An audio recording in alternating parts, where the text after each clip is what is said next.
오늘 말씀은 시편 23편 모두가 다 아는 말씀을 가지고 나누게 되고, 또 이 말씀의 부제를 이렇게 잡았습니다. 메마른 땅에서 쉴 만한 물가로 인도하시는 분, 그분은 선하시다. 이게 어떤 의미인지를 함께 보려고 합니다. 오늘 말씀과 연관된 연주가 있었고, 또 말씀에 연관된 지명을 하나 제가 연결을 시키려고 하는데, 간 하실로샤라고 하는 샤흐네라고 불리는 벳산 국립공원에 있는 아름다운 전경이 있는 지역이 있습니다. 타임지가 선정한 지구상의 가장 아름다운 것 10위 안에 드는 그런 곳이 샤흐네라는 곳입니다. 벳산 국립공원에서부터 이렇게 온천수가 흘러나오고요, 저기서는 온천욕도 할 수 있는 광야 한가운데 저런 곳이 있습니다. 그런데 저 아름다운 곳이 아주 객관적으로 스위스의 어떤 산, 융플라우, 프랑스의 몽블랑, 이런 곳과 비교한다면 저기서는 절대적인 아름다운 곳은 아닙니다.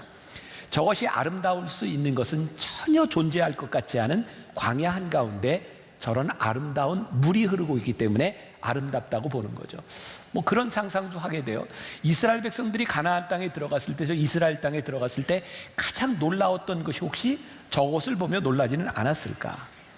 제가 우리 성지 순례팀과 함께 또 성지를 순례하며 다녔던 곳 중에 유대 광야 또 사해 지역이 있어요. 여름이 되면 무지하게 덥습니다. 제가 갔던 때도 45도가 넘는 그런 기온이었고요. 그 광야에서 엔게디라고 하는, 여러분들 지난번 시리즈에 다윗 시리즈를 할 때 보았던 다윗이 피난 갔던 장소이죠.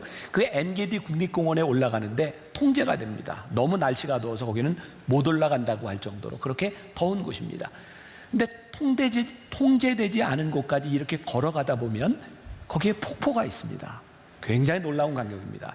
아마 이 폭포도 여러분들이 영상을 통해서 이제 앞으로 보게 될 텐데, 졸졸졸 흐르는 시냇물이 아니라 진짜 폭포입니다. 깜짝 놀랐어요.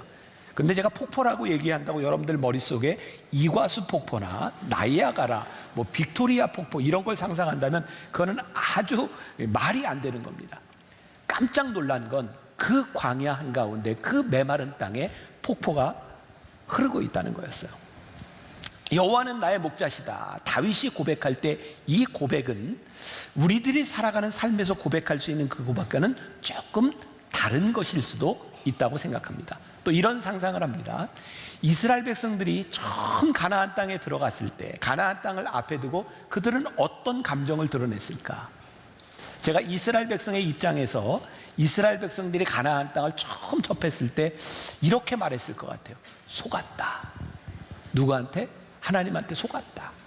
젖과 꿀이 흐르는 땅이라고 생각을 했는데 가봤더니 속았다. 그들이 처음 보았던 가나안 땅은 젖과 꿀이 흐르는 땅이 아니라 그들이 싸워서 이겨야 될 여리고성이 앞에 있는 큰 성읍이었고, 그 땅에는 이방 신을 섬기는 많은 우상들이 있는 곳이었어요. 우리가 생각하는 젖과 꿀이 흐르는 땅, 여호와는 선하시다라고 하는 고백은 우리의 관념 속에 있는 그런 것은 아니었던 것 같아요. 오늘 시편 23편 이 말씀이 언제 쓰여졌는가? 학자들에 대해 좀 다른 견해가 있을 수도 있지만, 다윗이 헤브론에서 왕이 되었을 때 이 시를 지었다고 이야기를 합니다. 또 우리들의 기억을 또 다윗 시리로 조금 이렇게 옮겨가 볼게요.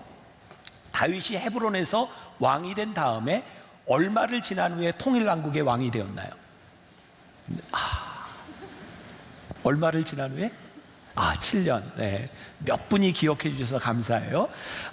7년 6개월 동안 헤브론에서 왕으로 있다가 그 이후에 통일왕국의 왕이 됩니다. 그러니까 다윗이 헤브론에서 왕이 되었을 때 여호와는 나의 목자시다라고 고백을 하고 있지만, 지금 다윗에게 놓여진 상황은 뭔지 아세요? 지금 북이스라엘에 아직도 이스보셋이라고 하는 왕이 있고 군대 장관 아브넬이 있어서 끊임없이 싸움을 해야 되는 7년 6개월의 삶을 앞에 두고 다윗은 여호와는 선하시다, 이런 고백을 하고 있는 거예요. 우리가 기억을 이렇게 다시 이제 다윗으로 가서, 사울왕이 죽고 난 후에 다윗은 왕이 될 수 있는 때 하나님, 제가 어디로 갈까요? 라고 묻죠. 사무엘하 2장 1절 말씀이었어요. 그 후에 다윗이 여호와께 여쭈어 아뢰되 내가 유다 한 성읍으로 올라가리이까? 여호와께서 이르시되 올라가라. 다윗이 이르되 아뢰되 어디로 가리이까? 이르시되 헤브론으로 갈지니라. 다윗이 지금 헤브론으로 간 것이 여호와 하나님의 인도하심을 따라 가고 있어요. 다윗이 여호와는 선하시다고, 여호와는 나의 목자시다고, 내게 부족함이 없다고 고백했을 때 다윗의 이 고백은 그의 삶의 모든 문제들이 해결된 데서 지금 이루어진 것이 아니라 내가 지금도 여호와 하나님의 인도하심 가운데 있다. 그분은 나의 목자시다. 그러니 나에게 부족함이 없다. 이렇게 고백하고 있는 거예요. 어쩌면 우리들이 생각하는 나의 인생의 모든 문제가 해결된 다음에 고백하는 그런 고백은 아닌 것 같아요. 제가 지난주 월요일에 어떤 병원에 신방을 하게 되었습니다. 한 10년 전쯤 저희 교회에서 시작한 NGO 월드 휴먼 브릿지가 시작될 때 그 단체가 설 수 있도록 가장 많은 도움을 주셨던 한 기업인이에요. 우리가 알만한 그런 기업인이고, 그리고 10년 전쯤 아주 큰 금융사고가 일어났던 그 기업의 회장입니다. 이분이 형무소에 있다가 이제 거의 만기 출소할 때가 되었는데 뇌경색으로 쓰러지셨어요. 그리고 제가 쓰러졌다는 이야기를 듣고 그 병원으로 제가 신방을 하게 되었어요. 갔더니 그 부인 권사님과 함께 있었고, 저희 교회는 아닙니다. 저를 너무너무 반갑게 맞아주셨어요. 그분이 뇌경색으로 언어 장애가 와서 말을 하지 못하지만 그냥 소리밖에 못하지만 그 반가움을 그냥 마음으로 이렇게 표현하는 분이었어요.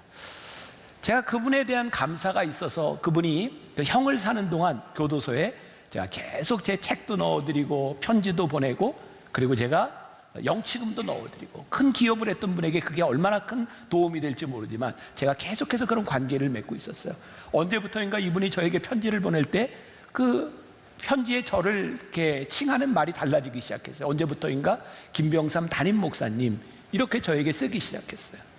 제가 병원에 갔을 때 그 권사님이 저에게 이런 얘기를 했습니다. 목사님, 지난 8년을 이 형무소에 사는 동안 남편과 제가 꿈꾸었던 게 있는데, 이제 남편이 나가면 남편 손 붙잡고 분당의 만납교회 와서 예배드리고 목사님께 인사드리는 꿈을 가지고 우리들이 버텨왔는데, 만기 출소 2개월을 남기고 우리 남편이 형무소에서 쓰러졌어요.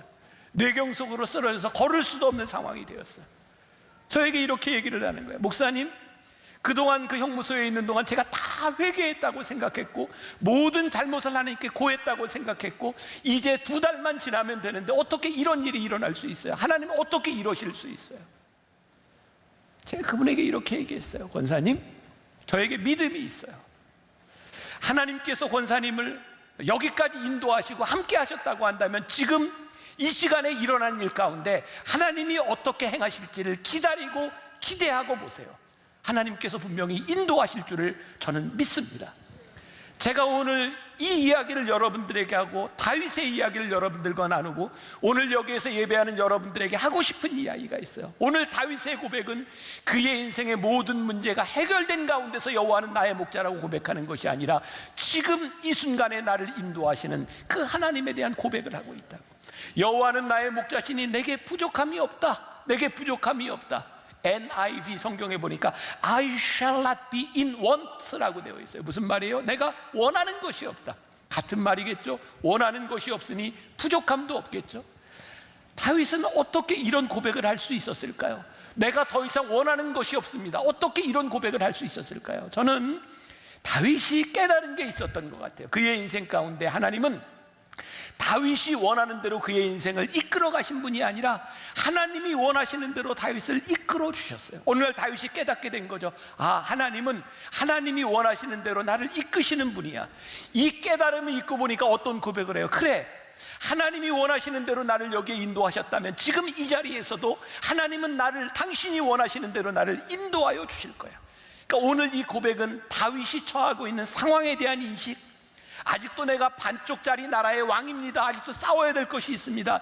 지금 가지고 있었던 그의 상황의 인식에서 이루어진 것이 아니라 하나님을 바라보는 그의 믿음의 고백을 통하여 그는 여호와는 나의 목자시니 내게 부족함이 없습니다는 고백을 하고 있는 거예요. 그분은 선하십니다. 그분은 충분하신 분이십니다. 그런 고백을 하고 있는 거예요. 제가 오늘 한 가지를 좀 누군가에 물어봐야 했는데, 이지훈 권사? 집사? 아직 집사? 이지훈 집사 우리 찬양하는 사람인데 내가 한 가지 물어보려고 하는데 대답을 좀 잘해야 돼요. 내가 이렇게 물을 거예요. 내가 우리 집사님한테 선물을 하나 해주고 싶은데 어떤 선물을 원하냐고 물어볼 거거든요. 그럼 집사님은 이렇게 대답을 해야 돼요. 목사님, 저는 다른 선물 필요 없고요. 목사님이면 족합니다. 이렇게 대답을 해야 되는 거예요. 자, 물어보겠습니다. 이지훈 집사님, 내가 집사님한테 선물을 하나 해주고 싶은데 뭘 해줄까요?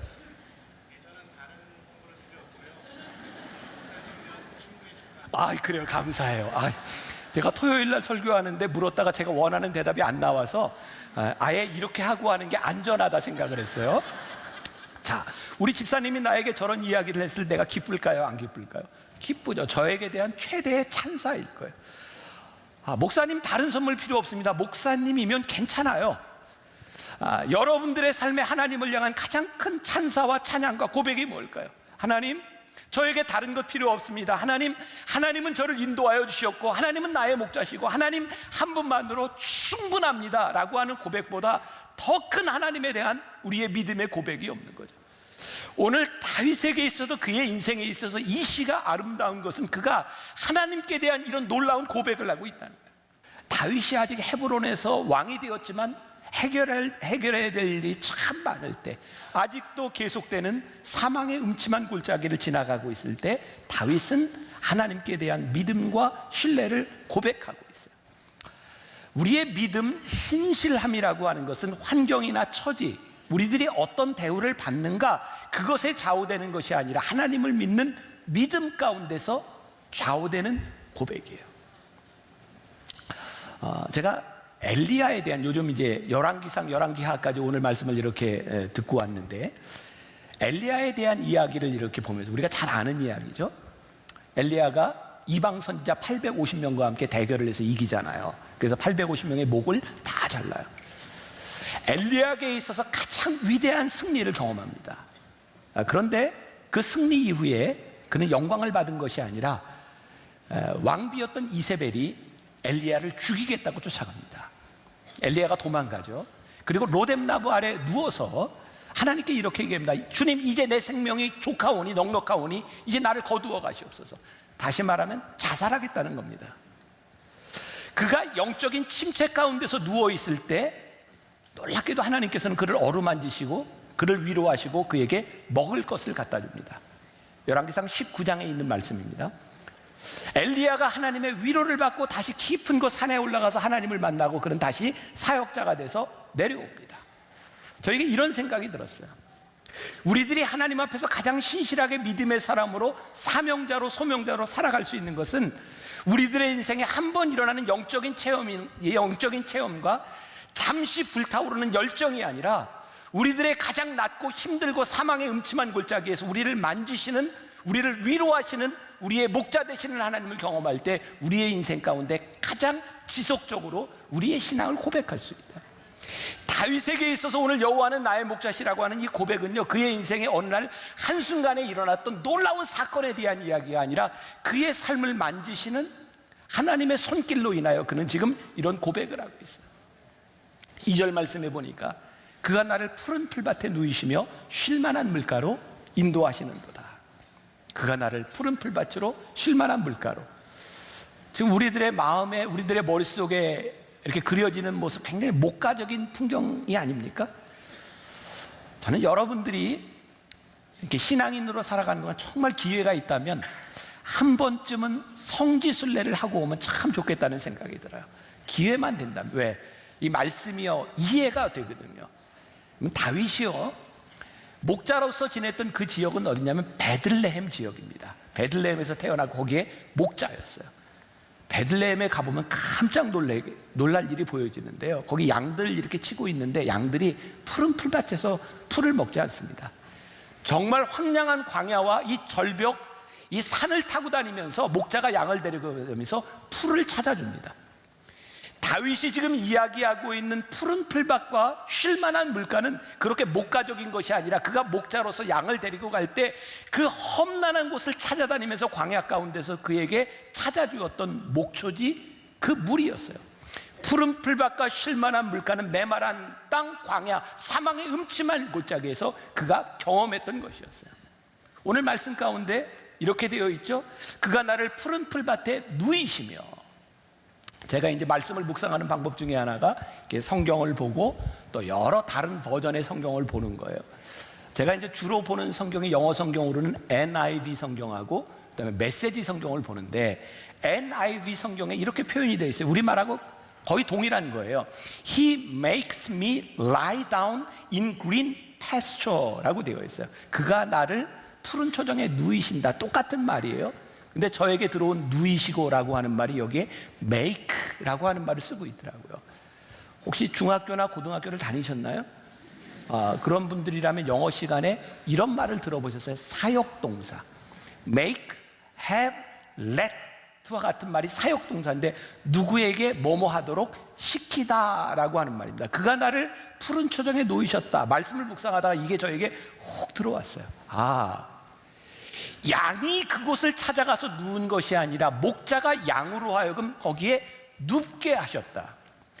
다윗이 하나님께 대한 놀라운 고백을 하고 있는데요, 그가 푸른 풀밭에 혹은 쉴만한 물가에 있을 때 그가 경험한 것은 뭐냐면, 내가 원해서 내가 찾아서 여기에 온 것이 아니라 목자이신 하나님께서 나로 하여금 여기에 인도하셔서 나로 하여금 눕게 하셨다는, 양의 의지로 목자가 움직인 것이 아니라 목자의 의지로 양을 이끌어내셨다고 하는 고백이, 그가 하나님을 바라보게 된 신앙의 고백이에요. 오늘 우리가 읽지 않았지만 3절과 4절로 쭉 내려가면 주의 지팡이와 막대기가 나를 안위하시나이다 라고 하는 구절이 있어요. 제가 지난주에 남성 성경 공부를 마치면서 남성들에게 가정의 목자가 되십시오 라고 하면서 지팡이와 막대기에 대한 이야기를 했어요. 지팡이와 막대기, 우리들은 그 목자가 양을 안고 있는 그런 그림들을 보면 대개 어떤 걸 보냐면, 목자가 양을 한 손으로 안고 여기에 지팡이를 들고 있는 걸 보죠. 대개 지팡이가 어떻게 생겼어요? 이렇게 나무가 있고 이렇게 꼬부라져 있어요. 네, 저게 지팡이, 스태프라고 하는 게 지팡이고 라드라고 하는 건 막대기입니다. 목자는요, 두 가지를 들고 있습니다. 지팡이를 들고 막대기를 들고 있는데, 이 지팡이는 무슨 역할을 하는가 우리가 잘 알죠? 양은 잘 알아듣지도 못하고 고집도 세답니다. 여러분들이 이스라엘 땅을 볼 때 이게 뉴질랜드나 호주 같은 그런 넓은 초원이 아니라 이렇게 절벽을 타고 다니면서 양이 이렇게 풀을 뜯으러 다니는데요, 양이 귀도 어둡고 눈이 어두워서 목자의 말을 못 알아들으면 거기 위험하다고 해도 몰라요. 그래서 목자가 뭐를 해요? 저 절벽으로 가는 양의 다리를 걸어요. 너 거기 가면 죽어. 양이 넘어져요. 근데 넘어지는 걸로 그치는 것이 아니라 다리도 부러져요. 근데 목자가 그렇게 합니다. 왠지 아세요? 거기 가면 죽어. 그래서 목자가 지팡이를 가지고 양의 다리를 겁니다. 막대기는 무슨 역할을 하는가? 이 목자가 맹수들이 왔을 때 이 막대기를 가지고 싸우기도 하지만, 이 막대기는 방향을 지시해요. 일로 가라 라고 이야기하는 거예요. 다윗이 경험한 것이 뭐냐면, 주의 지팡이와 막대기가 나를 안위하시나니라고 말을 할 때 그것은 안위, 편안함만을 이야기하는 것이 아니라 목자의 지시를 듣고 목자로 인하여 내 다리가 부러지고 내가 넘어지는 가운데 그것이 나를 안위함이요 나를 인도하심이라고 하는 고백을 하고 있어요. 3절 말씀해 보니까 내 영혼을 소생시키시고 자기 이름을 위하여 의의 길로 인도하시는도다. 여기에도 이렇게 소생이라고 하는 말이 있어요. 본래의 의미는 이런 뜻입니다. 넘어졌을 때 손잡아 세워주신다. 이게 소생이에요. 유대인들의 탈무드에 이런 말이 있답니다. 세상에서 실패한 인생은 넘어진 사람이 아니라 넘어졌을 때 손잡아 일으켜줄 이웃과 형제가 없는 것. 넘어지는 게 실패가 아니라는 거예요. 여러분, 이 말씀이 우리들에게 계속해서 전제하고 있는 게 있어요. 내 영혼을 소생시키신다고 하는 것은 넘어진 우리의 인생을 일으켜 세워주신다. 우리들이 말씀을 읽으며 우리의 인생에 이 말씀이 적용될 때 정말 중요한 것이 있는데, 하나님은 쓰러진 내 인생을 세워주시는 분이라는 거예요. 넘어진 내 인생을 세워주시는 분이라는 거예요. 그분이 자기 이름을 위하여 의의 길로 나를 인도하신다. 또 말씀을 묵상하다가 그런 생각이 들었어요. 다윗은 어떤 자신감으로 이런 기도를 하고 있는가, 이런 시를 쓰고 있는가? 내 영혼을 소생시키는데 그게 누구 때문이에요? 당신의 이름을 위하여 내 영혼을 소생시키십니다라는 고백을 하고 있는데, 오늘 우리들이 이 고백을 할 수 있도록 살아가고 있는가? 어떤 고백? 하나님, 제가 넘어졌는데요, 하나님 저 이렇게 세워주시지 않으면 하나님이 욕먹어요. 그러니 저 세워주셔야 되지 않겠어요? 적어도 내가 넘어졌는데 주의 이름을 위하여 나는 다시 서야 합니다는 고백을 우리들이 하고 있는가? 우리들의 인생이 축복을 받아야 되는 이유가 뭔지 아세요? 주님, 저 축복해 주셔야 하나님의 이름이 영광을 받습니다. 이 믿음이 우리들에게 신앙의 확신이 있어야 되는데, 내가 축복받으면 하나님의 영광을 가리는 인생을 살아가며 우리들이 어떻게 이런 기도를 할 수 있는가? 내 영혼을 소생시켜야 되는 이유가 뭐예요? 당신의 이름을 위하여 내 영혼을 소생시키시며, 이 기도를 우리가 할 수 있는가? 고린도후서 4장 8절부터 9절까지의 사도 바울이 고린도에 있는 교인들에게 이렇게 얘기합니다. 우리가 사방으로 우겨싸임을 당하여도 쌓이지 아니하며, 답답한 일을 당하여도 낙심하지 아니하며, 핍박을 받아도 버림받지 아니하며, 거꾸로 뜨림을 당하여도 망하지 아니하고. 이 말씀에 보니까 뭐가 다 전제되어 있어요? 우겨싸임도 당하고, 답답한 일도 당하고, 그리고 핍박도 받고, 버림받고, 거꾸로 뜨림을 당하고, 그래도 우리들이 망하지 않고 넘어지지 않는 것. 이 말씀이 다 뭐를 전제하고 있어요? 우리가 사망의 음침한 골짜기를 지나고 있다. 시편 23편에 대한 이 해설을 아주 잘한 목사님이 하나 있어요. 필립 켈러라고 하는 분인데, 이분은 실제로 목자로 살았던, 목자의 경험을 가지고 있는 분이에요.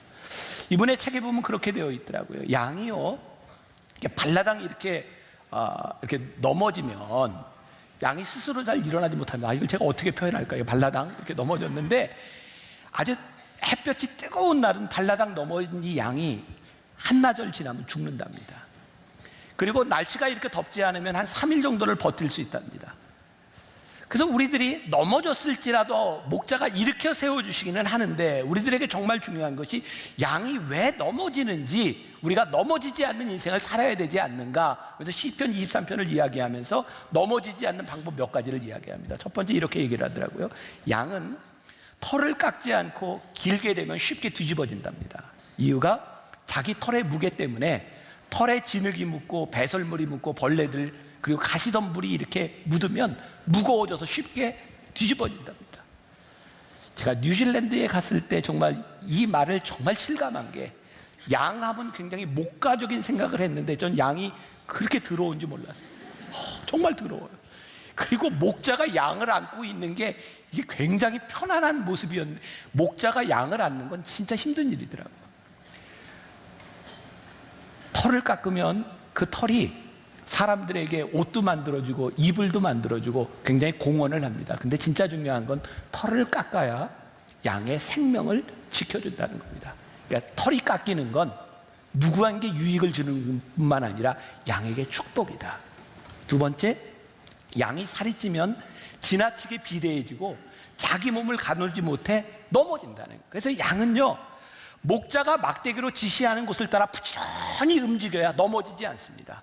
비대해지지 않도록, 영적으로 살이 찌지 않도록 조심해야 된다.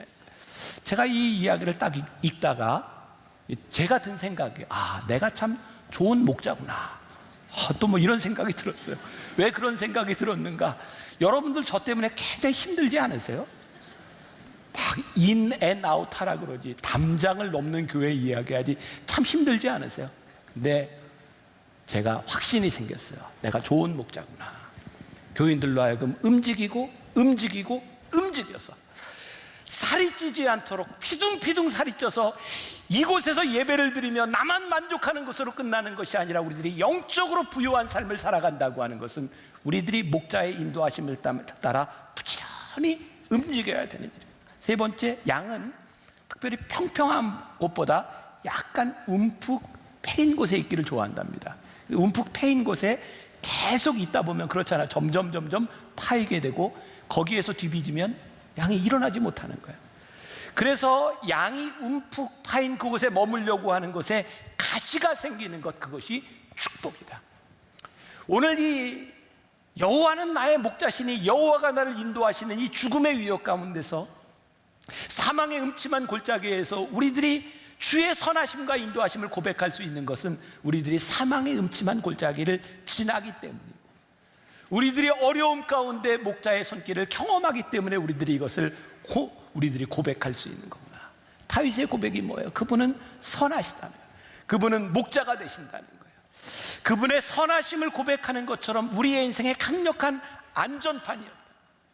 제가 다음 주에도 이제 이분의 책을 조금 소개를 할 텐데, 조명환 교수가 쓴 꼴찌 박사라고 하는 자서전적인 책이 있습니다. 이분이 그 책에 보니까 우리나라의 에이즈에 아주 전문적인 사람이라 그래요. 미국에 가서 이분이 이제 에이즈에 대한 공부를 하고 왔는데, 이 책에 보면 1981년 미국 UCLA 대학에서 처음으로 에이즈 환자가 발견되면서 이제 에이즈에 대한 연구가 시작됐다고 합니다. 여러분, 에이즈, 우리가 이 에이즈를 이렇게 표현하죠. 면역 결핍증이라고. 여러분, 대개 사람들이 병에 걸려서 죽는 게 뭐예요? 바이러스에 감염돼서, 결핵균에 감염되면 결핵이 걸리고, 우리들이 감염되는 병 때문에 죽는데 에이즈는 면역 결핍증이에요. 에이즈로 죽는 건 에이즈 병 때문이 아니라 에이즈에 감염되면 우리의 면역 체계가 무너져서 어떤 병균이 들어오든 그냥 그 병으로 다 죽을 수 있는 거예요. 그러니까 에이즈라고 하는 병은 면역 체계가 무너지는 아주 무서운 병인 거죠. 지금까지 에이즈로 죽은 사람이 3,900만 명 정도 된답니다. 지금 에이즈에 걸려있는 사람이 3,670만 명. 무서운 병이죠. 근데 제가 말씀을 준비하다 이걸 읽다가 이런 생각이 된 거예요. 이런 대비를 하게 된 거예요. 여호와는 선하시다. 이게 우리의 인생에 아주 중요한 면역 체계다. 면역 체계. 면역 체계는 뭐예요? 모든 질병으로부터 우리를 보호해 주는 거예요. 여호와는 선하십니다. 이 고백이 무엇인가? 우리가 사망의 음침한 골짜기를 지나가는데 우리를 지켜주는 게 뭔지 해서 여호와 하나님은 선하시다. 이 고백이 우리를 지켜주는 거예요. 왜? 사망의 음침한 골짜기를 지나가고 있지만 하나님은 선하셔. 목자의 막대기가 우리에게 휘둘려지고, 목자의 막대기가 우리들이 가기 힘든 곳을 향하여 지시할 때 우리들이 무엇을 고백해요? 여호와 하나님은 선하시다. 그분이 선하심으로 그분을 따라가는 것이 생명이다라고 하는 것이 우리를 지켜주는 거예요. 때때로 목자의 지팡이가 우리의 다리를 걸고 우리의 다리가 부러졌을 때, 하나님, 왜 내 인생에 다리가 부러지는 이 고통이 있어야 되나요? 그런데 우리들에게 드는 믿음의 고백이 뭐예요? 그분은 선하시다. 그 고백이 우리들에게 있으니 그 지팡이와 막대기, 사망의 음침한 골짜기를 지나갈 때 여호와의 선하심을 고백하며 그것이 우리를 붙잡아줘요. 제가 올해 지난해 우리 교인들을 신방하면서 참 많이 갔던 곳이 구치소, 교도소, 참 많이 갔습니다. 여러분들 인생에 교도소를 갈 만한 일을 경험하는 사람이 얼마나 되겠습니까? 어쩌면 그렇게 교도소에 가서 인생을 수년을 지나야 되는 것이 얼마나 힘든 일이겠습니까? 자기의 잘못이 있을 수도 있고 오해가 있을 수도 있고 그 시간을 지나가는 것은 결코 쉬운 일이 아닙니다.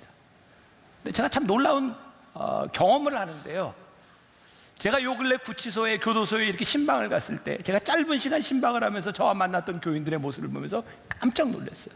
제가 이렇게 얘기를 했습니다. 어떻게 이 교도소 안에서 그렇게 표정이 좋아요?